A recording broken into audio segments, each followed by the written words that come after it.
Hello everyone, good morning. আর সকাল সকাল তোমাদের সাথে একটা নিউ ব্লগ নিয়ে চলে এলাম। আচ্ছা, তোমরা বলো তো তোমাদের নতুন বছর কেমন কাটছে? জানো তো, এই নতুন বছর আমার কিন্তু একটুও ভালো কাটছে না। 2025-এর এই লাস্ট থেকে আমার কিছু না কিছু শরীরের অসুস্থতা লেগেই রয়েছে। আর সত্যি বলতে, ভালো থাকার জন্য শরীর মন দুটোই ভালো থাকা খুবই প্রয়োজন। আর শরীর অসুস্থতার জন্য না কোথাও বাড়ি থেকে বেরোতে ইচ্ছেই করে না। আর এই যে ভিডিওটা দেখছো, এটা আমাদের বাঁকুড়ার পুষ্প মেলা।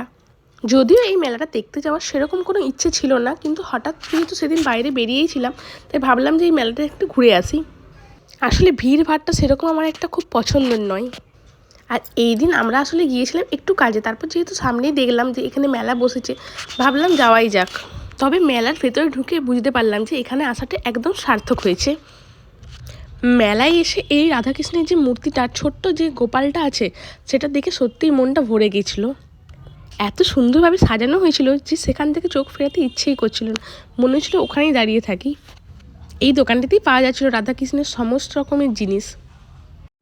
তারপর পুরো মেলাটা ঘুরতে ঘুরতে দেখছিলাম যে এখানে কত সুন্দর সুন্দর ফুলের গাছ। এখানে এত সুন্দর সুন্দর এত বড় বড় গোলাপের ফুল ফুটেছিল যে দেখে মনে হচ্ছিল এগুলো যেন কোনো ফলস ফুল। তারপর সবচেয়ে অবাক হয়েছিলাম যে ছোট ছোট টবের মধ্যে কি সুন্দর সবজি গাছ লাগানো হয়েছে। আর এই টুকু টবে কত সুন্দর সুন্দর ফসলও হয়েছে।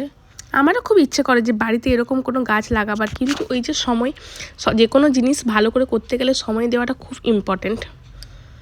হ্যাঁ, তবে আমারও খুব ইচ্ছে আছে যে বাড়ির ছাদে একটা খুব সুন্দর গাছ বাগান তৈরি করার। জানি না কখন করতে পারবো, কখন সময় দিতে পারবো, কখন মন ভালো থাকবে। তো সব কিছু তো একসাথে সাথ না দিলে করা যায় না। তো দেখা যাক, কোনো দিন যদি করতে পারি অবশ্যই তোমাদের সাথে শেয়ার করব। তো চলো, এই ভিডিওটি এই পর্যন্ত। দেখা হবে নেক্সট কোনো ভিডিওতে।